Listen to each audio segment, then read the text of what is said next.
Naalala niyo pa ba ang kauna-unahang Pilipino na nakaimbento ng kotseng gumagana gamit lamang ang tubig? Siya si Daniel Dingle. Ang sinasabi nilang nakaimbento ng sasakyan na gumagana lamang gamit ang tubig. Pinanganak siya sa Pilipinas. Siya ay isang mechanical engineer. Sabi niya sa statement niya, gusto niya ipakita sa buong mundo na Philippines is working, na hindi lang tayo basta-basta alipin o alila, at parte rin tayo ng mundo.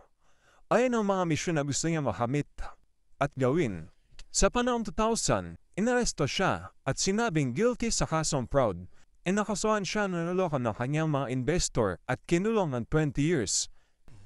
Sabi niya, inosente siya at pinipigilan lamang siya ng mga kapangyarihang tao sa mundo magawin ang kanyang imbensyon. Sa tingin niya, totoo ang kanyang sinasabi?